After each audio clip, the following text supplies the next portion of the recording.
le professeur a sauvé le bébé tigre blessé. 3 ans plus tard, il est revenu pour le sauver d'une terrible inondation au milieu d'un épais brouillard recouvrant le sommet de la montagne. Un matin de fin d'automne, un grondement sourd résonna dans la vallée, provoquant un silence soudain chez les villageois assis autour du feu. Ils se regardèrent, les yeux fermés. Dehors, la pluie continuait de tomber régulièrement depuis la veille, s'infiltrant dans le sol en un lent filet, guettant les crues soudaines. Mais ce qui fit frissonner tout le village, ce ne fut pas l'eau de la crue, mais ce son, un grondement familier qu'ils avaient cru ne plus jamais entendre depuis près de 3 ans. Quelqu'un, lâcha-t-il, parce que c'était lui, le tigre noir du professeur Yen. Si vous avez déjà vécu dans des régions montagneuses reculées, où les enseignants doivent marcher une demi-journée pour rejoindre leur salle de classe, vous comprendrez pourquoi Jian est devenu une légende. Elle est l'une des rares jeunes des plaines à s'être portée volontaire pour aller à l'école isolée du village de Kotia, un endroit niché entre des montagnes rocheuses, à 17 km de la route nationale, sans réseau téléphonique, sans électricité et presque totalement isolé du monde moderne. Là-bas, l'alphabétisation était un luxe, et il fallait échanger de la nourriture contre du manioc sauvage. Pourtant, Mademoiselle Yen, une petite fille menue, choisit de rester. Chaque matin, elle enfilait son vieux sac à dos, longeait le sentier, traversait la forêt de bambous, puis gravissait la pente rocheuse et glissante pour atteindre la salle de classe branlante en tôle ondulée, construite à flanc de montagne. Ses élèves, des enfants à la peau foncée, aux cheveux brûlés par le soleil et aux pieds couverts de boue, accouraient toujours de loin pour la saluer. Elle appelait chaque enfant par son nom, se souvenait de chaque situation, de chaque sourire. Mais ce que les villageois estimaient le plus chez Mademoiselle Yen, ce n'était pas seulement sa persévérance, mais quelque chose qu'ils n'oublieraient jamais. Parce qu'elle avait élevé un bébé tigre dans sa hutte. C'était il y a 3 ans, alors qu'elle venait d'arriver au village pour 9 mois. Ce jour-là, après une nuit de forte pluie dans la forêt, tout le village fut isolé par un glissement de terrain. Alors qu'elle cherchait du bois sec derrière l'école, elle entendit un faible cri provenant d'une crevasse de la montagne.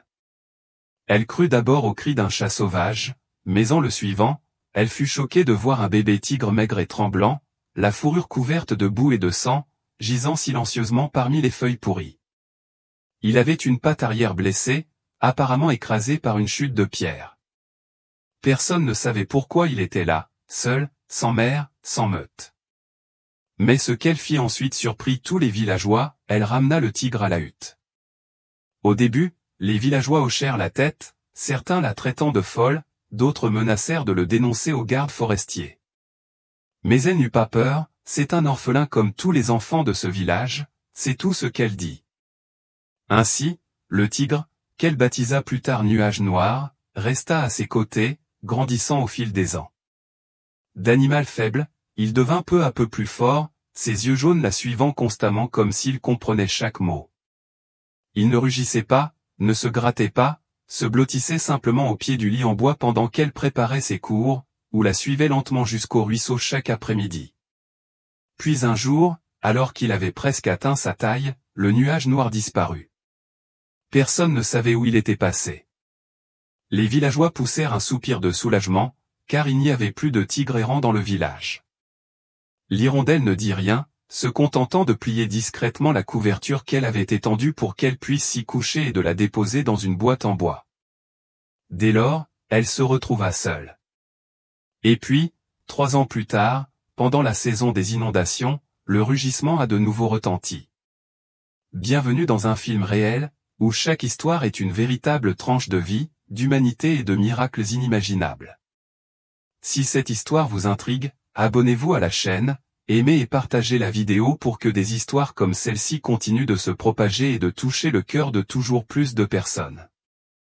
Et maintenant, passons à la suite, que s'est-il passé le jour où ce rugissement a retenti?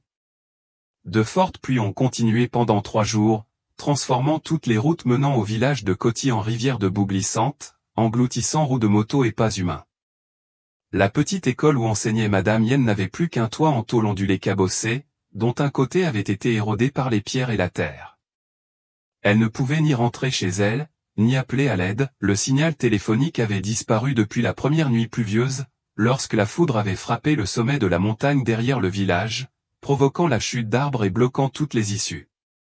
Dans une petite pièce, située près du bord de la montagne, l'institutrice des Hautes-Terres était assise, les genoux serrés, levant les yeux vers la fenêtre recouverte d'une bâche en plastique, écoutant le bruit de l'eau qui ruisselait et le sifflement du vent à travers la fine paroi de bois. Ses yeux étaient secs, incapables de dormir, mais sans panique, peut-être parce que la pluie et les inondations étaient devenues une habitude pour elle depuis qu'elle avait choisi de rester ici. Mais au fond d'elle, une vague prémonition s'éleva, comme si quelque chose allait se produire, quelque chose de différent des inondations habituelles qui avaient eu lieu. À cet instant, sous la pluie battante, elle entendit un autre bruit, non pas celui d'animaux sauvages ni celui de voix humaines, mais celui de pas lourds piétinant le sol meuble, s'arrêtant juste devant la porte de la cabane. L'espace d'un instant, tout son corps se raidit, dehors, la pluie continuait de tomber, mais il semblait que tout le reste s'était arrêté. Elle n'osa pas se lever, attendant en silence, le cœur battant à tout rompre. 1 seconde, 2 secondes, puis un profond soupir familier. Elle retint son souffle, la main effleurant la lampe torche près de son lit, avant qu'elle puisse l'allumer, un grondement sourd retentit, non pas un rugissement furieux, mais un son profond, résonnant dans son cœur comme un appel silencieux du passé. Elle se leva d'un bond, les mains tremblantes, ouvrant la porte en bois. Et puis, dans la brume, au milieu des rochers épars et du brouillard épais, une grande silhouette noire apparut, ses yeux jaunes, cette démarche boiteuse, cette cicatrice sur son bras gauche, c'était lui, c'était le nuage noir. Elle n'en croyait pas ses yeux, presque 3 ans s'étaient écoulés, et le bébé tigre qu'elle avait sauvé était devenu une bête adulte, grande comme la poitrine d'un adulte, musclée et sauvage. Mais son regard était resté le même, une familiarité qui se passait de mots, une sensation de retrouvailles en chair et en os après un long moment.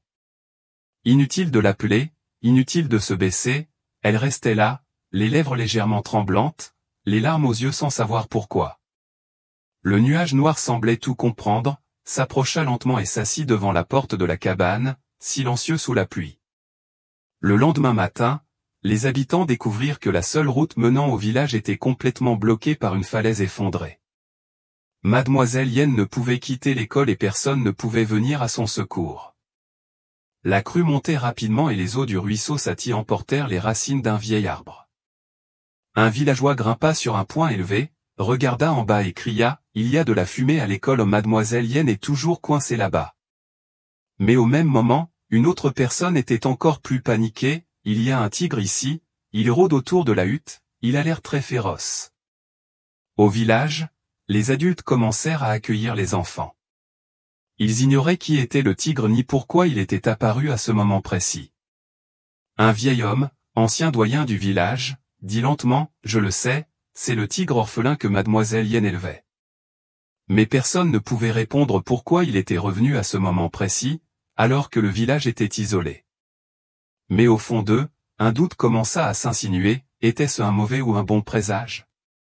Quant à l'hirondelle, après les retrouvailles, elle ne put plus dormir. Elle alluma un feu pour réchauffer la pièce froide et sortit un vieux morceau de tissu qui avait autrefois servi à envelopper les pattes du nuage noir. Le tigre ne partit pas, mais s'attarda simplement devant la porte de la hutte, tantôt immobile comme une statue de pierre, tantôt debout et rugissant doucement vers la forêt profonde, comme pour avertir de quelque chose à venir. L'après-midi du 4e jour, la pluie n'avait pas cessé et le bruit du ruisseau résonnait comme un battement de tambour.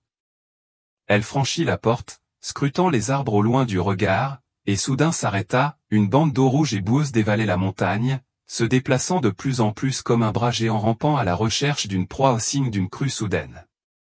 Elle hurla, courut à l'intérieur, rassembla ses papiers et tenta de sortir de l'école, mais tous les chemins étaient bloqués. À cet instant, le nuage noir rugit de nouveau. Mais il n'attendit pas son ordre, se retourna et fonça vers la forêt de bambous à l'ouest, puis s'arrêta et la regarda comme pour lui dire « Suis-moi ». Elle hésita une seconde, mais son instinct lui dit de faire confiance à l'animal. Elle s'enveloppa dans son imperméable, jeta son sac sur son dos et courut à sa poursuite. La pluie lui fouettait le visage comme un fouet, le vent renversait de petits arbres et le sol sous ses pieds s'effondrait par plaques. Mais le nuage noir courait avec constance et il choisissait des monticules de terre sèche, franchissait des crevasses rocheuses sans s'arrêter. Elle le suivit, perdit le souffle à plusieurs reprises et glissa, mais se releva toujours.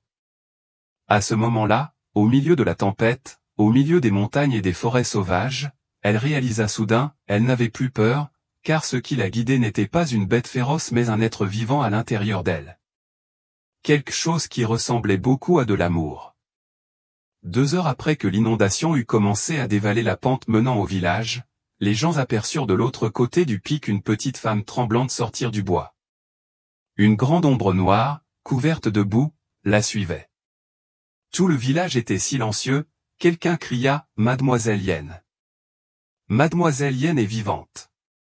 Les enfants fondirent en larmes, les adultes se précipitèrent. Mais le tigre n'alla pas plus loin, il s'arrêta à l'orée du bois, leva les yeux vers elle une dernière fois, puis se retourna et disparut silencieusement dans la pluie brumeuse. Mais personne n'eut le temps de l'arrêter, elle ne l'appela pas, se contentant de rester immobile, les yeux embués de larmes, le cœur battant à tout rompre. Cette fois, elle savait que cela ne disparaîtrait pas pour toujours. Cela reviendrait, car entre elle et cela existait quelque chose de plus sacré que le langage, plus que l'espèce, une promesse que seules les âmes ayant connu la vie et la mort peuvent comprendre. Si vous avez suivi l'histoire jusqu'ici, continuez à rester, car le plus étrange reste à venir. L'inondation de cette année-là a non seulement emporté arbres et maisons, mais aussi le silence préservé depuis de nombreuses années dans le village de Kotia. Après le jour où Yen fut ramenée saine et sauve par Nuage Noir, l'histoire du tigre orphelin commença à se répandre dans toute la région, telle une légende vivante. Mais derrière l'admiration des villageois se cachait une série de questions sans réponse. Comment le tigre avait-il pu revenir au moment précis où le village était isolé? Où vivait-il depuis 3 ans? Et ce qui rendait les villageois encore plus enthousiastes, c'était son regard sur Madame Yen, non pas celui d'un animal sauvage, mais celui d'un proche revenant d'une terre inconnue. Pendant de nombreuses nuits, Yen ne put dormir, non pas à cause de la peur, mais à cause des souvenirs qui envahissaient son esprit comme un film à l'envers. Elle se souvenait de chaque jour, de chaque heure passée à prendre soin de Nuage Noir quand il était encore bébé. Elle se souvenait de la première fois où il s'était levé et avait marché après sa blessure. Elle se souvenait des gémissements nocturnes lorsqu'il avait une forte fièvre, et du moment où elle avait ouvert les yeux au milieu de la nuit, le voyant recroquevillé, blotti à ses pieds comme un enfant effrayé par la pluie. Et puis le souvenir le plus important lui revint, la nuit du départ de Nuage Noir. Il pleuvait légèrement ce jour-là, elle revenait de court, épuisée, et vit Nuage Noir debout sur le rebord derrière la cabane, regardant la forêt profonde. Il ne la regarda pas, resta immobile un long moment. Elle s'approcha en l'appelant par son nom, mais pour la première fois, il ne tourna pas la tête. Elle s'approcha, posa la main sur son dos, sentit son corps trembler légèrement comme s'il résistait à une envie pressante. Puis il se retourna, lui lécha le dos de la main une dernière fois, puis s'élança dans la forêt et disparut. Au son d'un cri, elle chercha, mais ne trouva aucune trace. Les villageois disaient qu'il avait peut-être grandi, que ses instincts sauvages s'étaient réveillés, qu'il avait besoin de retourner dans les montagnes et les forêts. Mais Madame Yen savait qu'il y avait autre chose, car avant de partir, son regard n'était pas du tout sauvage, mais triste, comme celui d'une créature forcée de quitter son lieu d'origine. Maintenant qu'elle avait survécu grâce à cela, elle était encore plus déterminée à en découvrir la raison. Une nuit, alors que le vent sifflait encore à travers le toit en tôle et que la forêt était encore humide et froide, elle ouvrit le vieux coffre en bois et en sortit tout ce qu'elle avait gardé de ses années passées avec Nuage Noir, le tissu qui avait enveloppé sa jambe, quelques os soigneusement cuits pour le nourrir, et une petite amulette en argent que la vieille femme du village lui avait donnée. C'était pour protéger son esprit des esprits de la forêt lorsqu'elle élèverait le tigre. Parmi eux se trouvait un petit morceau de papier, dont elle avait oublié qu'il s'agissait du mot qu'elle avait écrit la dernière fois qu'elle avait promené Nuage Noir à la lisière de la forêt, où il s'allongeait souvent pour écouter le murmure du ruisseau. Elle avait noté ses habitudes, les moments où il aimait manger, comment il réagissait au tonnerre. Mais au dos du morceau de papier, il y avait une ligne qu'elle ne se souvenait pas avoir écrite, « Il reviendra quand tu en auras besoin, non pas parce que tu l'as sauvé, mais parce qu'il sait que tu es chez lui. » Elle fut surprise. La ligne ne ressemblait pas à sa propre écriture.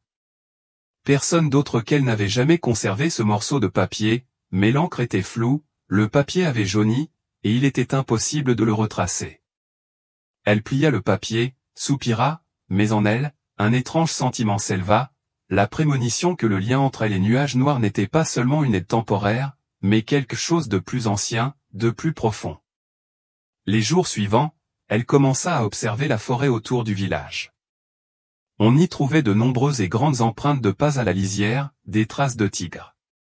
Mais pas de carcasses d'animaux chassés, pas de rugissements pour signaler leur territoire, pas de destruction comme c'est souvent le cas chez les tigres sauvages. On aurait dit que le tigre patrouillait silencieusement, gardant un enfant.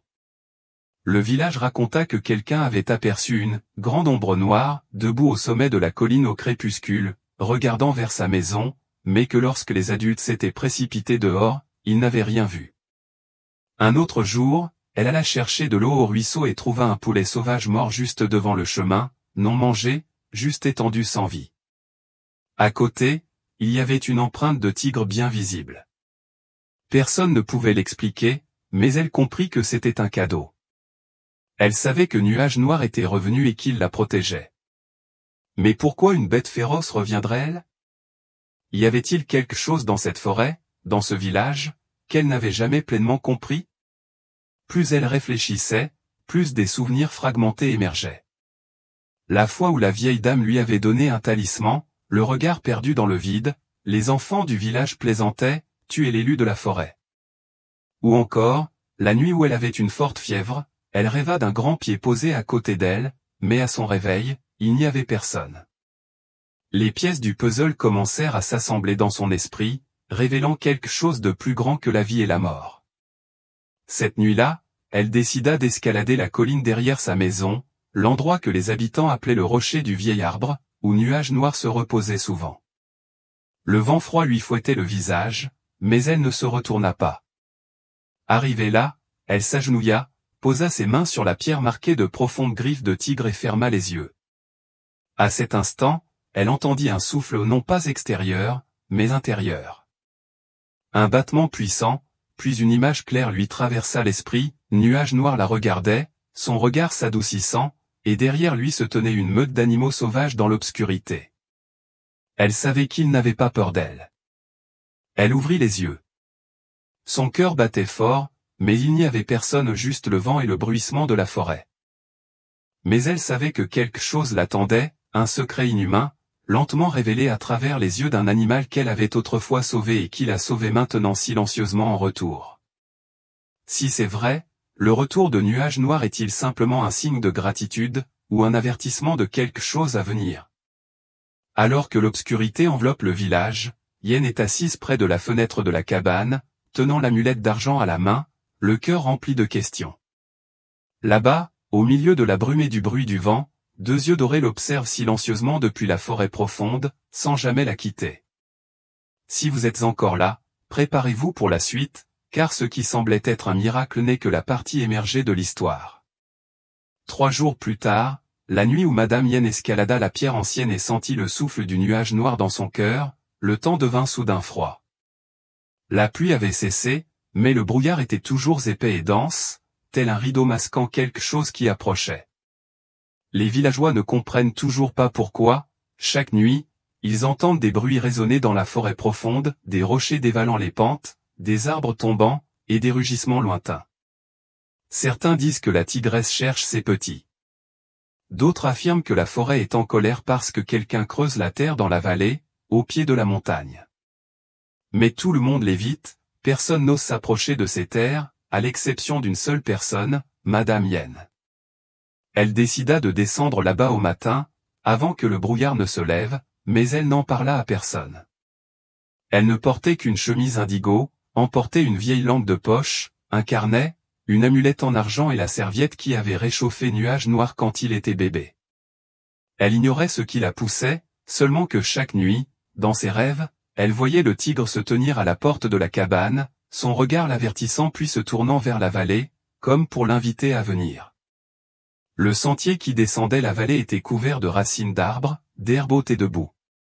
Peu de gens osaient faire plus de 300 pas, car ils se sentaient perdus dans un lieu qui n'appartenait pas aux humains. Mais elle continua son chemin.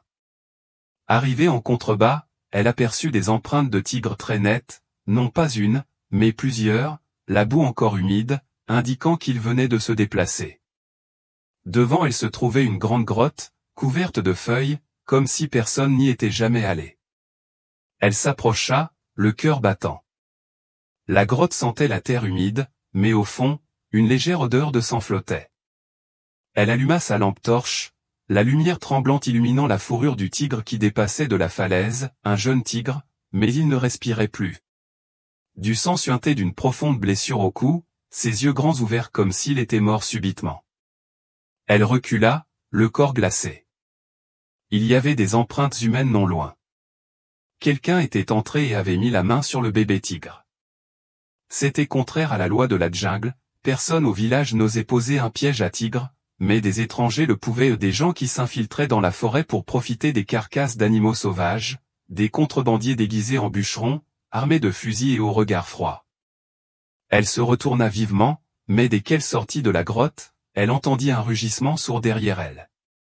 Nuage Noir se tenait sur un haut rocher, le regard féroce, la fourrure hérissée, tout son corps tendu comme prêt à bondir.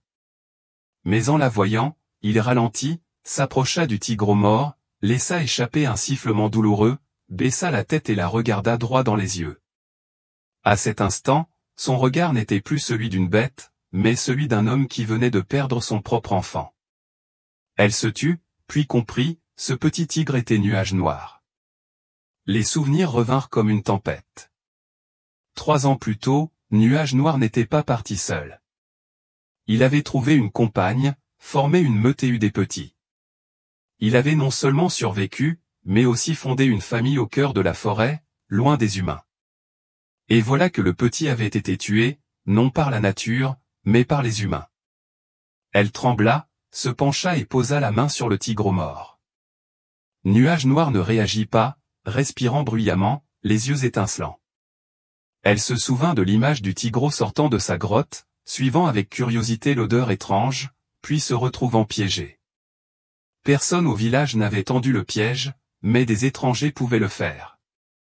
Les villageois ne la crurent pas, disant qu'elle était hantée, la forêt la rendant confuse entre vérité et mensonge. Mais cette nuit-là, ils entendirent un rugissement plus intense et continu, comme un avertissement. Le lendemain matin, une famille rapporta la disparition de 4 chèvres, la grange détruite. Personne n'avait vu le coupable, mais des traces de tigre étaient visibles autour. Tous furent effrayés, pensant que Nuage Noir cherchait à se venger. Ils s'encouragèrent mutuellement à poser des pièges, se préparant à une chasse secrète. Au milieu de tout cela, seul Yen se tenait entre 2 mondes, celui des humains et celui de la forêt. Elle savait que Nuage Noir ne cherchait pas à se venger, il cherchait des réponses.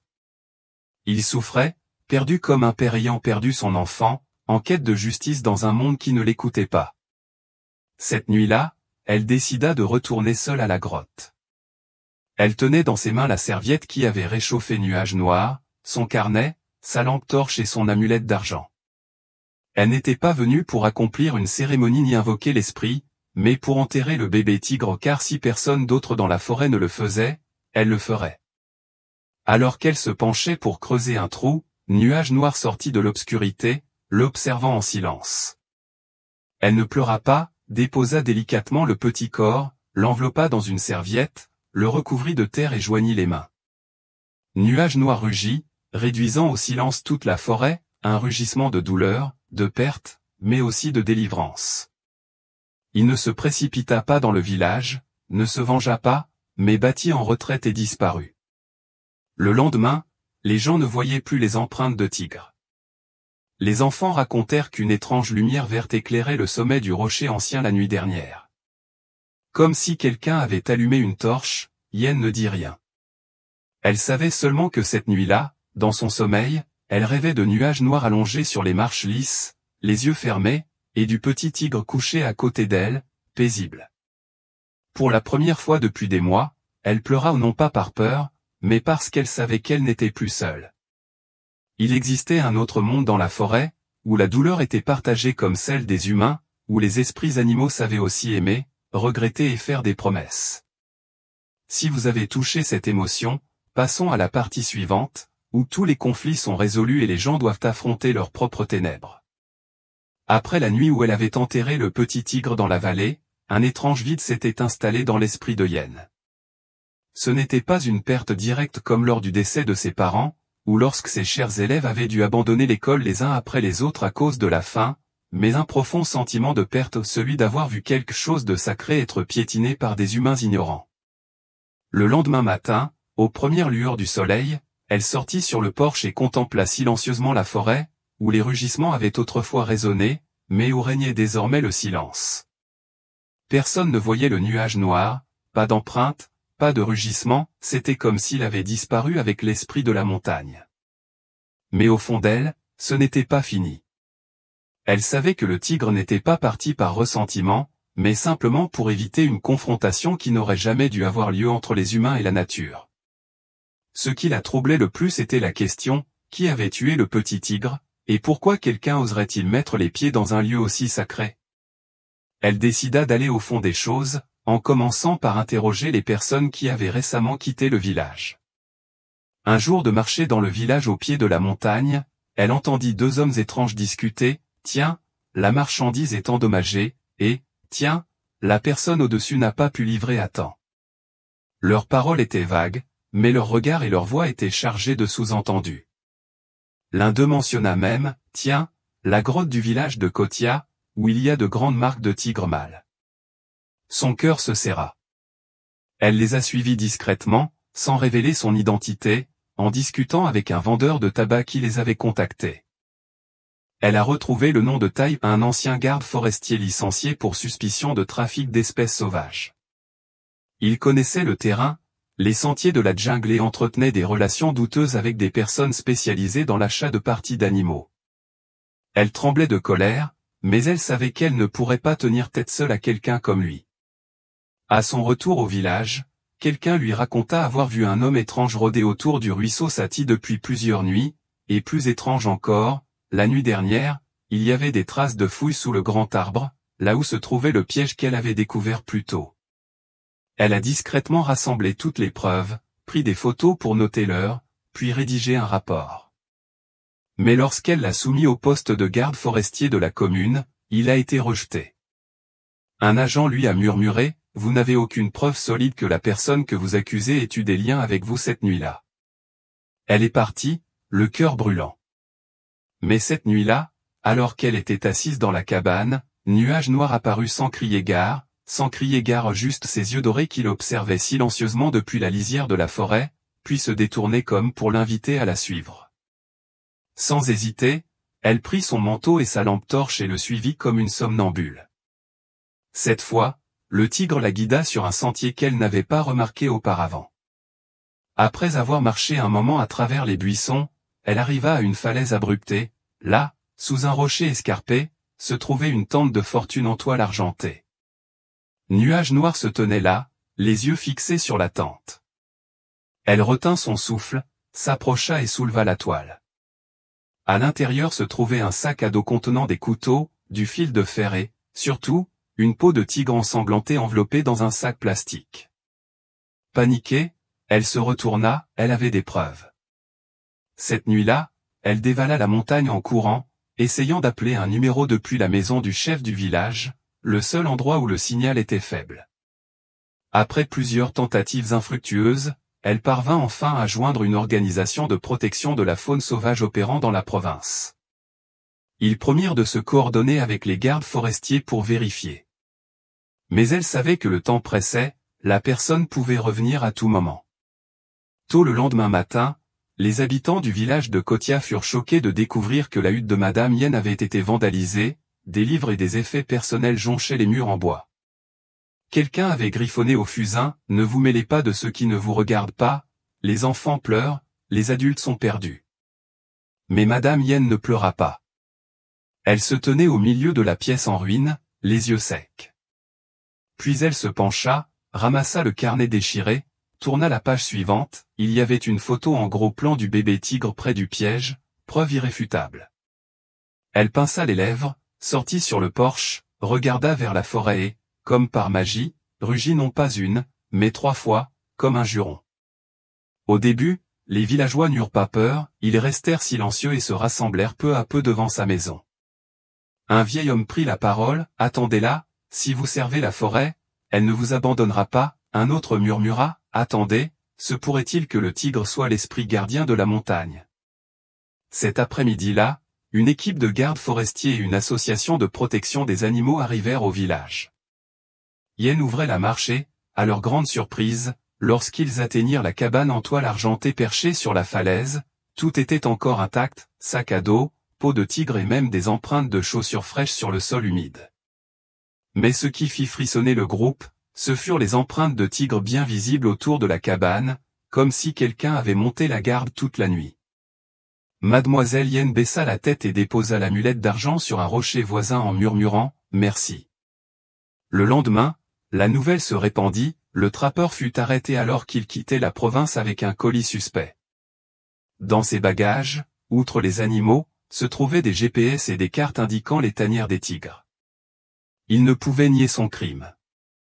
Pour la première fois depuis des années, le village de Kotia n'est pas connu pour sa pauvreté, mais comme le lieu où un petit professeur et un tigre abandonné se sont réunis pour protéger l'esprit de la forêt.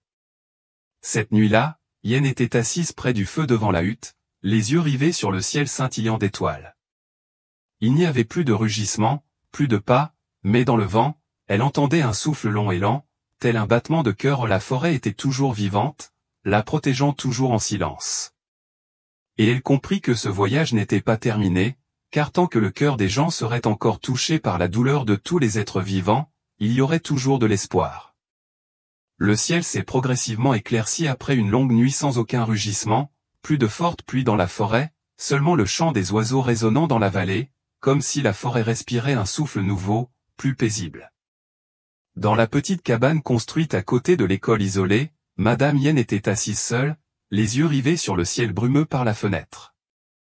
Le vent léger soufflait à travers les murs de bambou, apportant avec lui humidité et une étrange sensation de paix, comme si toutes les tempêtes s'étaient apaisées, laissant juste assez d'espace pour que les choses douces se calment. Dans sa main se trouvait un morceau de peau de tigre séché, placé dans une petite boîte en bois, à côté se trouvait un carnet enregistrant toute l'histoire, depuis le jour où elle a trouvé Black Cloud alors qu'il était un tigre blessé, jusqu'aux années où elle l'a élevé, jusqu'au jour où il est parti fonder une meute et donner naissance, et enfin le jour où il est revenu pour la sauver du déluge et de la solitude. Ce matin-là, elle porta la boîte en bois jusqu'au sommet du vieil arbre de roche, un lieu que les villageois croyaient sacré où résidaient les esprits des animaux de la forêt après leur départ du monde des vivants. Elle marchait lentement, chaque pas effleurant la mousse humide et le sol meuble, sans se presser, sans rien dire. Arrivée là, elle s'agenouilla, déposa la boîte au pied du vieil arbre, alluma un bâton d'encens, puis leva la tête, regardant droit devant elle, la forêt. Il n'y avait personne, pas de tigre en vue. Mais elle souriait, car elle savait qu'il était là-haut silencieux dans le tronc de l'arbre, dans le vent, dans le doux parfum de la forêt et dans les regards reconnaissants des petits-enfants du village qui la suivaient chaque matin en classe, et chaque soir, lorsque le soleil brillait à travers la cime des arbres. Elle étendit un vieux tissu ou un exemplaire de nuages sombres sur la table de la classe, ouvrit son cahier et écrivit les premières lignes d'une histoire qu'elle raconterait aux enfants. Il était une fois un professeur et un tigre. Ils ne parlaient pas la même langue, ils n'étaient pas de la même espèce, mais ils se comprenaient grâce à la seule chose que la jungle pouvait enseigner, la gratitude et la protection. Les enfants se turent. Le plus jeune leva la tête et demanda, « Maîtresse, ce tigre est-il encore vivant ?» Elle sourit, posa la main sur sa poitrine et murmura, « Mon enfant, il vit ici, au fond de mon cœur. » Dans les mois qui ont suivi, le gouvernement a aidé le village de Kotia à reconstruire la route, à installer des pylônes électriques et à renforcer l'école. Une équipe de tournage a demandé à filmer le reportage, mais elle a refusé argent et reconnaissance. Elle a simplement déclaré, « Si les gens veulent vraiment aider, s'il vous plaît, gardez cette forêt. Ne coupez plus d'arbres, ne chassez plus d'animaux, car cet endroit recèle peut-être quelque chose de plus sacré qu'on ne le pense. » Et puis, un après-midi d'hiver, alors que la forêt était plongée dans le brouillard, les gens aperçurent l'ombre d'un grand tigre, debout sur un rocher, regardant vers l'école. Il ne descendit pas, ne s'approcha pas, resta là un long moment, puis se retourna et disparut. Personne n'a eu le temps de prendre une photo, personne n'a enregistré les empreintes. Mais un élève a dessiné l'image au crayon et l'a affichée sur le mur de la classe, accompagné de petits caractères, « Laissez le tigre se retourner pour voir s'il va bien ». Madame Yen a conservé ce dessin jusqu'à la fin de sa vie. Il a été soigneusement encadré et accroché au milieu de la classe pour rappeler à chaque génération d'élèves que la forêt n'est pas seulement constituée d'arbres, que le tigre n'est pas seulement un animal sauvage, mais aussi un symbole de gratitude, de persévérance et de sentiments sacrés qui transcendent les frontières des espèces. Bien des années plus tard, lorsqu'elle prit sa retraite et retourna dans les plaines, on lui demanda ce qui l'avait poussé à rester dans ce lieu reculé pendant près de 25 ans. Elle se contenta de sourire et de répondre, « Parce que là-bas, un tigre m'a appris l'amour humain. » Un film sur la vie n'a parfois pas besoin de son, pas besoin de nombreux personnages, mais seulement d'une personne et d'un animal, d'un murmure silencieux, d'un regard qui traverse le vent et la pluie, et d'un pas dans la forêt profonde qui suit une personne toute sa vie. Si vous ressentez cela dans cette histoire, faites-le nous savoir, laissez un commentaire, partagez vos émotions, abonnez-vous et diffusez ce message de gratitude et de vie harmonieuse. Parce que ce monde regorge encore de belles choses, il suffit de les écouter. Merci d'avoir accompagné ce film. Si vous avez toujours cru que seuls les humains savent aimer, souvenez-vous des yeux du tigre debout devant la hutte par une nuit inondée. Il n'avait pas besoin de dire quoi que ce soit, mais nous ne l'oublierons jamais.